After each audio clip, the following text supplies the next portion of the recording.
So let's quickly review what we did last class. Okay, so the basic idea was we saw what will happen if you have a nonlinear element and how you analyze circuits with nonlinear elements. The basic idea is very simple.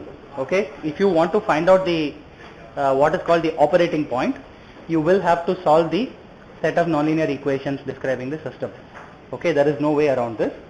However, okay, the system of equations can be simplified a lot if you are worried only about small changes around the operating point. Okay, you don't need to keep solving these nonlinear equations again and again. If you have a small deviation, you can find out the deviation in all the other currents and voltages. Okay, so we took the simplest example of a voltage source with a series resistance and a diode to complete the loop. Okay, and we said, okay, we started off first of all with assuming the diode has some saturation current, the temperature is so much and so on. But basically, if we had to solve the nonlinear equation, it would have taken us some time. So we just said, okay, there is some voltage. The voltages were given such that it gave you a current of 1 milliamp, right? In this case, it basically gave you this voltage 5.69 was chosen such that it gave you a current of 1 milliamp. But in a very general case, okay, you will have to solve the system of nonlinear equations. In the very specific case of a diode, you may very well not be given any information at all. You may not be given the saturation current, the reverse saturation current IS of the diode. Okay, what is very common to simplify things, okay, we did this later on in the course, is to assume a characteristic something like this. Okay, so what are we saying here? We are basically saying the diode, of course the basic diode characteristic is an exponential, right? What we are saying is once the diode hits a certain point, right, the current increases so much, so fast relative to the change in the input voltage, okay, that you can approximate it by a straight line. This is only for hand calculations. The real value may be slightly different, okay, but as we saw over a range of a couple of orders of magnitude of current, the voltage changes by maybe 100 millivolts, right, which is 100 millivolt change in voltage very often may be acceptable for hand calculations. Okay, and below 0.7 we will assume that the diode is turned off. The current is so small, okay, maybe of the order of nanoamps, okay, or maybe a few microamps, such that we don't care. That is what we are saying here.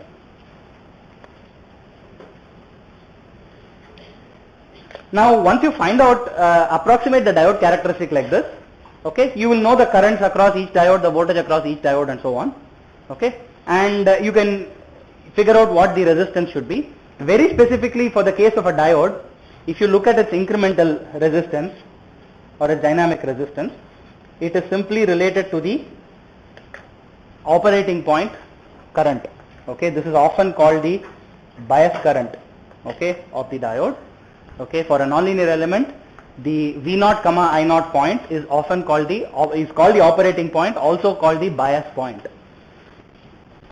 And once you know, for a diode, once you know the operating point current, the voltage is simply the thermal voltage over the bias current. Is that clear? So it's just Vt by I0. In our particular case, I0 happened to be 1 milliamp, Rd happened to be 25 ohms. Now you build the incremental equivalent circuit. So basically what you do is you replace the original voltage source Vs plus delta Vs by simply delta Vs. The resistor remains the same and the diode is replaced by a resistance of 25 ohms. And now you can find out what delta I and delta V are across and through the delta I through the diode and delta V across the diode. Okay, and this is called incremental analysis. So the way you build the incremental circuit, this is very important. Okay, it's very straightforward. Basically you build the incremental circuit so such that it has the same graph as the original circuit. Okay, so it has the same number of nodes, okay, same number of elements, each same number of branches, okay, except there are some small changes. Each branch voltage, instead of being that Vk and each branch current being Ik, they are now delta Vk and delta Yk. You are operating only based on the incremental voltages and currents. Now, if you have resistors or other linear elements, they will remain exactly the same. They will not change. The reason is very simple. Okay, the characteristics of those devices do not change whether you apply Vs or delta Vs. Right? Whether you apply a voltage V across them or a voltage delta V across them, they remain linear. Non-linear elements, on the other hand, are linear only for very small changes. Remember that we are approximating their characteristic using the Taylor series. What about independent sources? So if you have an independent voltage source, you replace it by an independent voltage source, but whose value is only the increment in that voltage.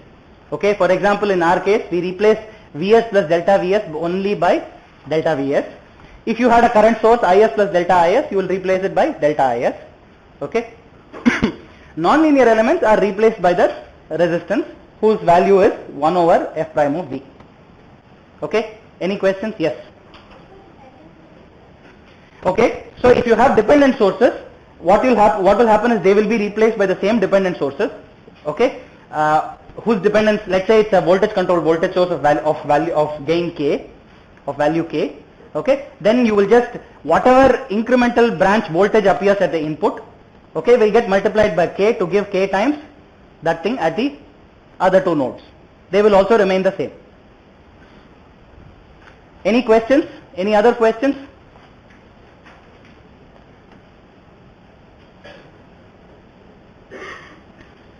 Okay, as I pointed out, once you replace the diode by this characteristic, it becomes very easy. Okay. What will you do if you actually have a more complex circuit? In reality, you will find that every diode obviously now has two states. One is off, the other is on. If the voltage across it is greater than or equal to 0.7, the diode will be on. Okay, is the forward bias voltage. If the diode has a voltage across it which is less than 0.7 in the direction shown, okay, it will not conduct any current. Okay, so you assume there will obviously be a certain combination of states. Okay, you will have to make you might have to go through this idea of or go through a list of the several combinations, several possibilities of states for these diodes. Okay, and then eliminate whatever does not give you a consistent solution. Okay, every circuit, every combination of these diodes will have one consistent solution. Is that clear?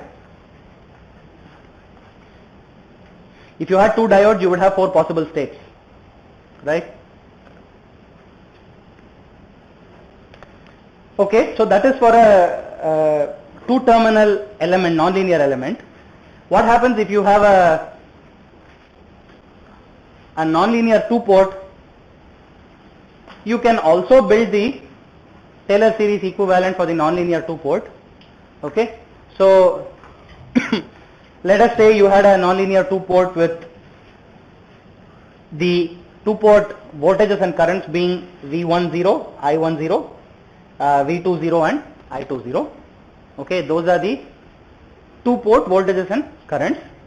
Okay, and let us say you have solved there is some nonlinear system of equations that describes the relationship between these. Okay, in other words, I1 is some function of V1, V2. Okay, and I2 is some other function of V1, V2. Okay, the two-port itself may be may itself be composed of a whole bunch of nonlinear elements. You can combine all of those into one single function. Okay. Now, if you want to build or if you want to find out what happens in the incremental case, if one of these changes slightly, right? So then what you have to do, you can apply Taylor series in two dimensions. Okay. And what is the original Y parameter relationship? Okay, would have been some I1 is Y11 V1 plus Y12 V2 and so on. Okay, in this particular case, you can relate the delta I's and delta V's, okay, using the Taylor series approximation in two dimensions. Okay, so you can write delta I as dou F1 by dou V1 calculated at the operating point times delta V1 plus dou F1 by dou V2 at the operating point times delta V2. Okay. Similarly, delta I2 will be dou F2 by dou V1 at the operating point times delta V1 plus dou F2 by dou V2 times delta V2. Okay, and the minute you write it in this form, you see that this has some, this has the same form as what you wrote for the original generic 2-port. Okay, you have some current related to a linear combination of voltages. Okay, and therefore these are what are called the incremental Y parameters. Okay, these are the incremental Y parameters of this 2-port network. Any questions? I think you had some tutorial questions. Did you have any trouble with this, with the tutorial questions? Okay, in any case, I heard there were lots of questions and not enough TAs on Friday, so we will have another tutorial class later this week, okay, to clear up any questions and any doubts.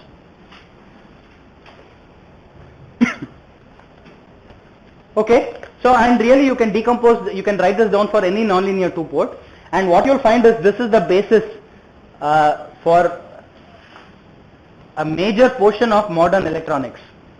Okay, modern analog electronics is based on this decomposition of a nonlinear 2-port into a linear set of equations for increments. Okay, a major portion of modern analog electronics is based on this. Okay, you will study, and as you might have seen, the tutorial had questions on a couple of these nonlinear 2-port elements. What were they? The transistors, two types of transistors. Okay, as you know, all modern electronics is based on transistors, right? And they were based on two types of, the tutorial questions were based on two types of transistors. One was the, what is called the MOSFET, okay, the metal oxide semiconductor field effect transistor. Obviously, we have to replace it by its acronym. Okay, the other one is what is called the bipolar junction transistor, also called the BJT. Okay, so these are the two most common kinds of transistors. Okay, the basic idea is very simple. When you apply small, very small increments, okay, or by extension what are called small signals, you do not want to keep solving the system of nonlinear equations again and again.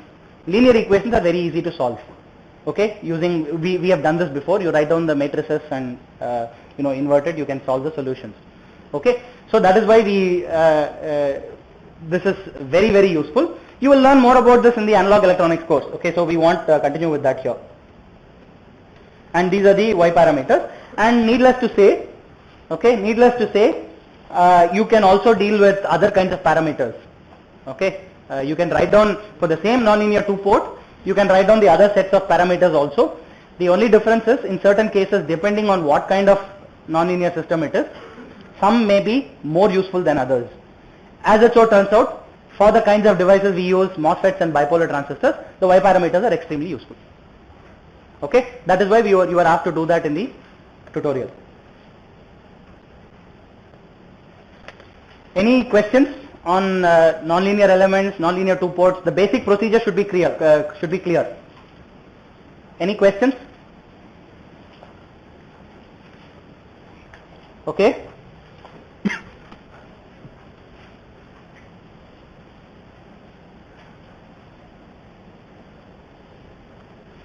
So today we are going to look at a very important topic, which really is an extension. By the way, this is actually an extension of what we have been studying on nonlinear elements. Okay, this is an extension. We are going to study a concept called feedback. Okay, more importantly, it's a concept called negative feedback.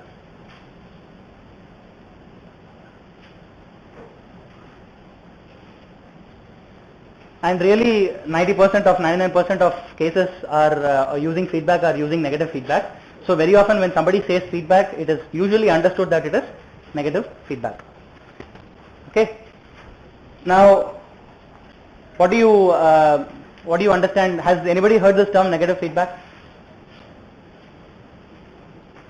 Yes or no? No. More. How many of you have heard of this term negative feedback? You have? Okay, what do you understand by negative feedback? Feeding output back to the input. Okay, so that is one way, of course, your feedback, right? So it's very obvious that you're feeding something back to the, feeding output back to the input. Okay, that's a very generic term. So in reality, see, this is a negative feedback happens to be a very, very general engineering concept. It is not just an electrical engineering concept. Okay, everybody, many branches of engineering use this. We will take a very general example. So let us say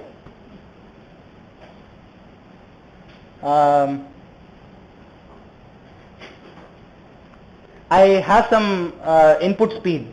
I'll call that SI. Okay. Let's say I'm trying to drive a car. Okay. I'm trying to drive a car. I want to make sure that the car travels at a certain speed. Okay. So I'll call that SO. Okay. I want the car to drive at a certain speed. This is my desired quantity. SO is my desired quantity. Okay. I want to ensure that the car always travels at the speed SO. What do I need to do?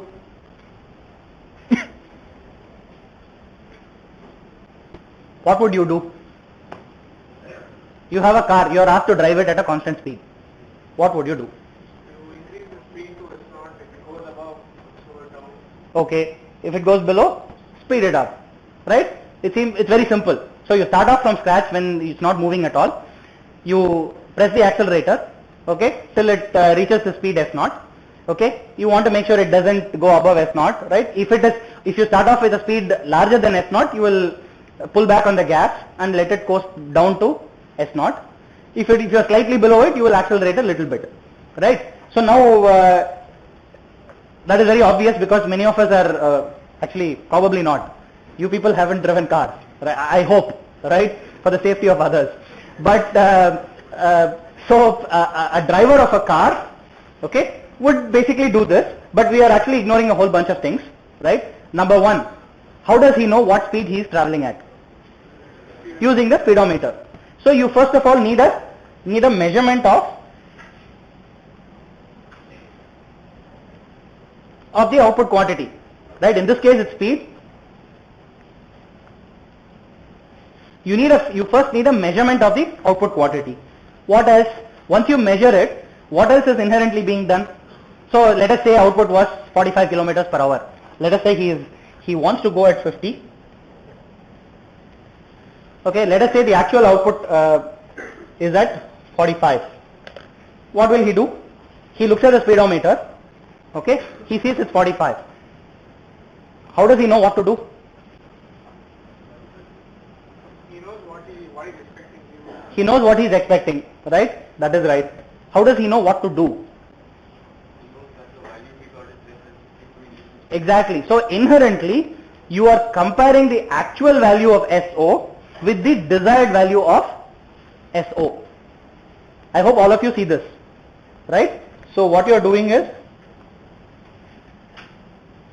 you are comparing the actual value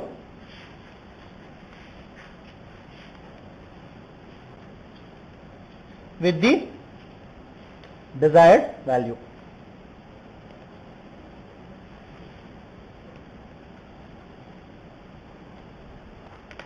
Okay, so that is the next step.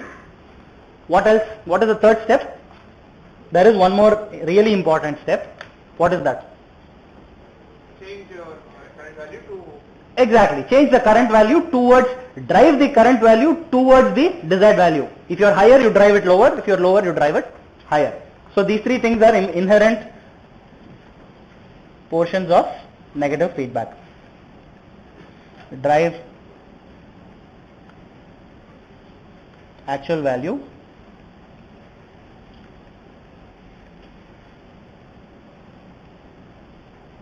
towards the desired value. Okay, so how do you do this? How do you know what this actual value is? How do you know what this desired value is?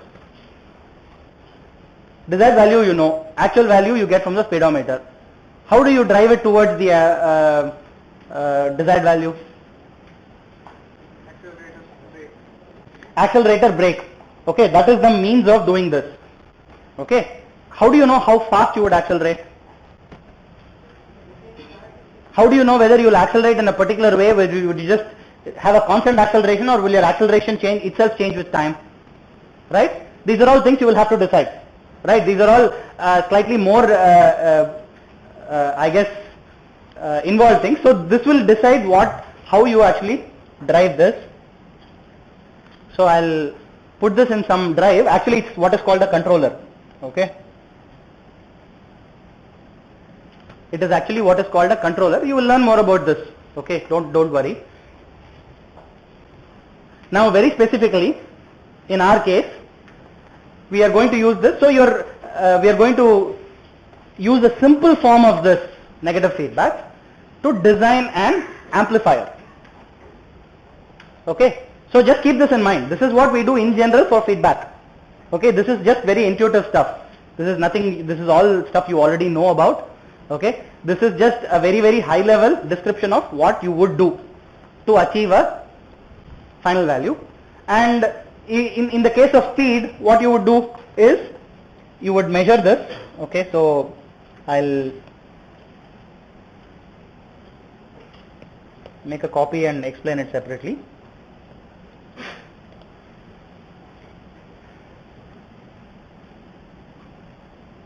I would measure the speed.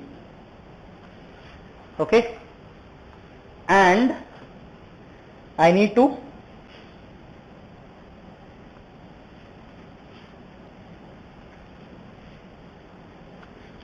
compare the measured speed. So I'll call this some SF, which is the feedback speed. Okay. And I'm going to compare it with my input speed. Okay. What is my input speed in this case? It could be the desired value. It could even be a scaled version of the desired value.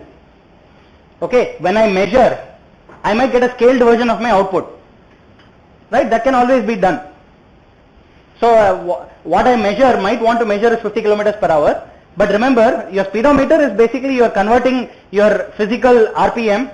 Okay. You are converting a speed into RPM. Okay. That is converted into some thing which moves the needle. There are lots of conversions going on here. You can scale it up whichever way you want, wherever you want. Okay, I'll call that SF. What do I need to do? In steady state, okay, so I will take the simplest example where SF is equal to SO. Now SI will be the desired value.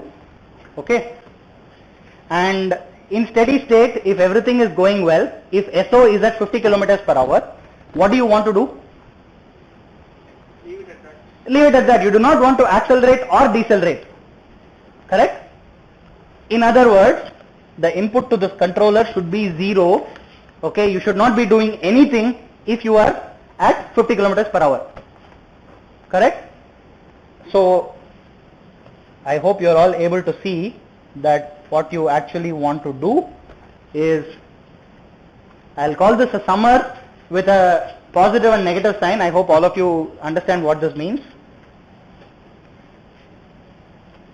If you have plus and you have a minus, I'll say S1, S2, this S equals S1 minus S2. This is what the symbol means. Okay, this is a summer but with a negative sign, so it's S1 minus S2. Okay, and I'll call this the error speed. Okay, what I'm doing, I'm using a summer to create an error speed. Okay, the error speed is going to be SI minus SF. Okay, and if I say SF is SO, and during the measurement I'm giving the exact value back. Okay, in steady state, once you have reached the final speed, what should SE be? 0. SE better be 0. Okay, once SO has reached 50, in which case SF has reached 50, SI minus SF will be 0. You do not do anything. I hope this is clear. Any questions?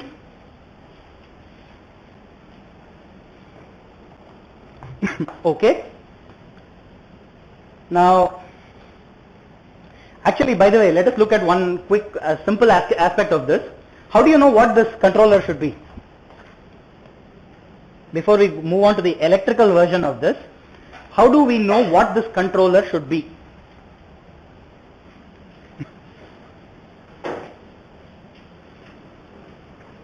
So a simple way to understand this is to figure out what will happen if some part of this was broken. Let us say this feedback mechanism was faulty. Let us say that was faulty and this SF was stuck to some value. Let us say irrespective of whatever speed you are going at, right, your SF is stuck to 45 kilometers per hour. You want to do 50, but your needle always shows 45. What will you do? You will keep accelerating. You will think that you have not reached 50. You will keep accelerating. Okay, that is obvious. Okay. Now, suppose instead of reading, so that is one case, right? So one case is it reads 45 kilometers per hour. Let us say it read 10 kilometers per hour. Will there be any difference between the two cases? Will there be any difference? What is that difference? You said no. We'll see.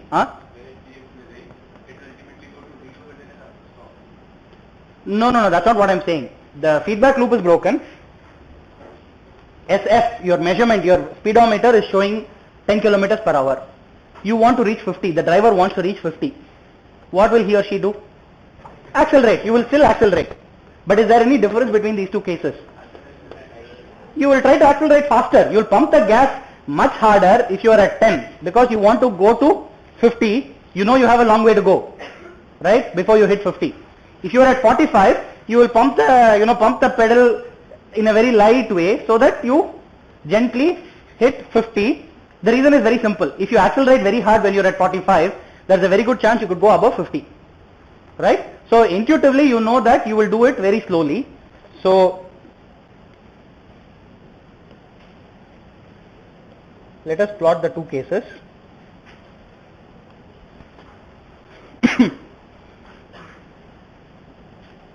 Let us say this was SE, okay.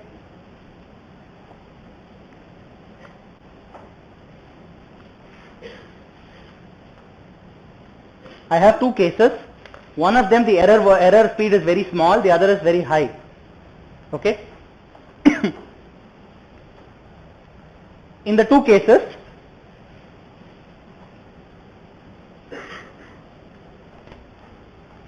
okay, in the two cases,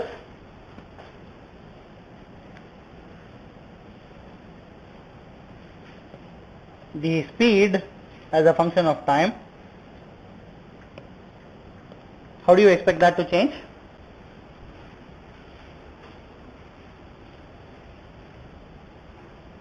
What is SO versus time? It should tell you how you accelerate, right? The speed versus time will tell you how you are accelerating. What we just said, in this case we will accelerate very gently. In this case we will accelerate very fast. Correct? This one corresponds to this and this one corresponds to this. So what kind of block do you think the controller should be? What is the input to the controller? SE. The output is SO. And you know it has this kind of characteristic.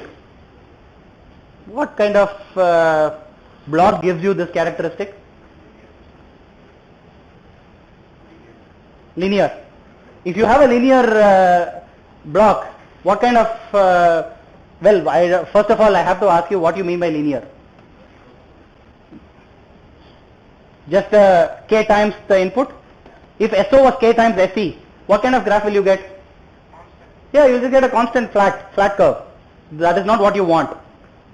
So what kind of curve do you want from the controller?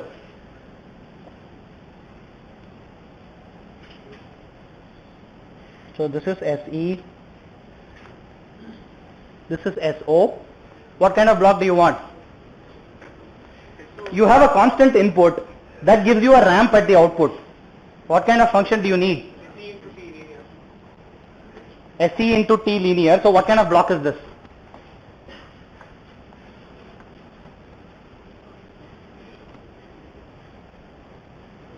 You're right. You wanted SE into T. So what kind of block? What is the operation the block performs? Integration. Right? You have a constant input you get a ramp at the output. It's an integrator. Okay. Okay, this performs an integration. Okay, except that I'm going to just add a constant of proportionality omega u, because I know that SE and SO have same units of speed, so I have to add something to make the dimensions okay. So I'll just add a constant of proportionality omega u, which has the dimensions of inverse of time. Okay, so what you need in the controller is an integrator. Okay, do all of you see this? Okay, very good. So now let us look at the electrical counterpart of this particular feedback system.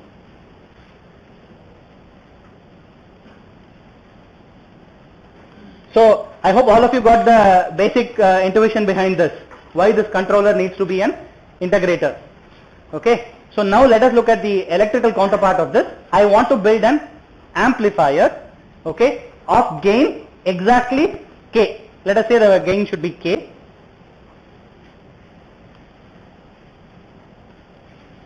I want to design this. How do I do this? Using the elements that you already know, how would you build an amplifier of gain K? What do I mean by an amplifier of gain K? I have an input voltage Vi, I have an output voltage Vo. The relationship between Vo and Vi should be this. I want to generate an output voltage which is exactly K times the input voltage. That is an amplifier of gain K. I am amplifying the voltage from Vi to K times Vi. Inherently I am assuming K is greater than 1 because that is the difficult thing to achieve. How would you do this? VCVS is the easiest way that we know of. Okay, so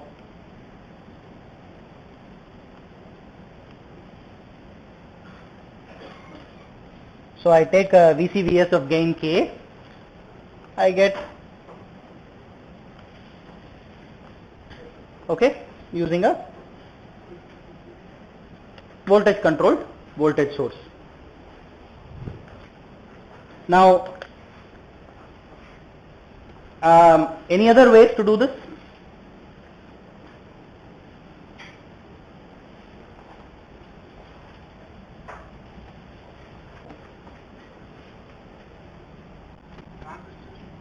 No, we are not going there at all. We are dealing with very high level transistors come later. Okay, can you tie it up to the transistors in tutorial 5, was it?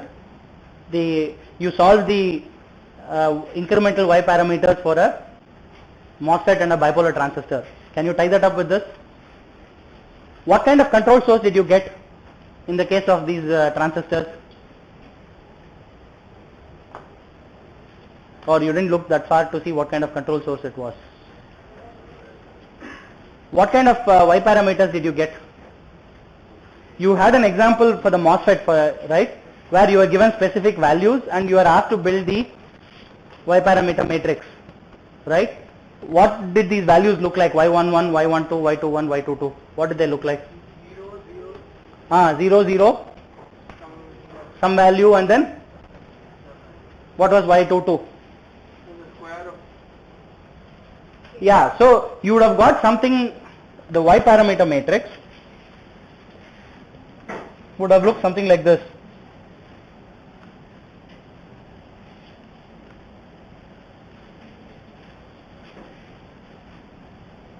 It should have looked something like this. Okay, these three terms would have been small or 0. The Y21 would have been some quantity, large or medium or large quantity. This is kind of what you would have got. What kind of element does this represent? What kind of element does it represent? It represents, we have seen this before, it represents a voltage controlled current source. Okay. So suppose I want to make an amplifier of gain K using a voltage controlled current source. Suppose I only have elements which make me voltage controlled current sources and I want to build an amplifier of gain K. What would you do?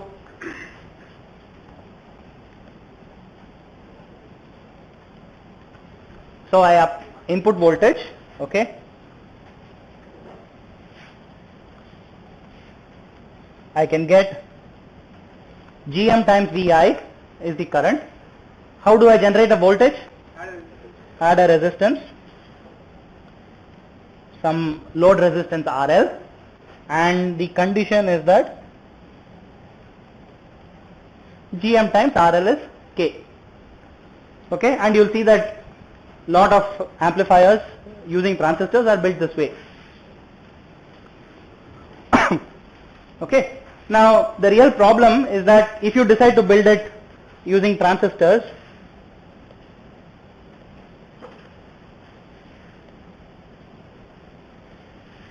so this is the transistor. The problem is that this Gm value is a function of the operating point, as you should know by now. Okay, the incremental parameters for any nonlinear element are a strong function of the operating point, which is again the operating point itself is a strong function of many things. Okay, it could be a function of temperature, it could be a function of some DC voltage. Okay, it could be a function of many different things. So the real problem is that this value Gm is not very well controlled, but I want to get an amplifier of gain K. Okay, resistance values on the other hand can be tightly controlled. Okay, they may have some very small tolerance, but they can be slightly very well controlled. So this is my real problem. I want to build an amplifier using this kind of voltage controlled current source, but I cannot guarantee an exact value of Gm. How will you do this? Let us try to form an analogy with the speed case.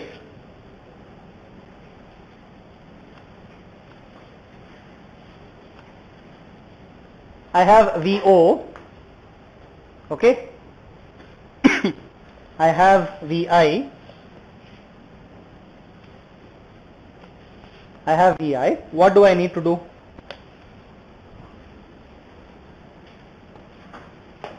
How do I build this feedback system?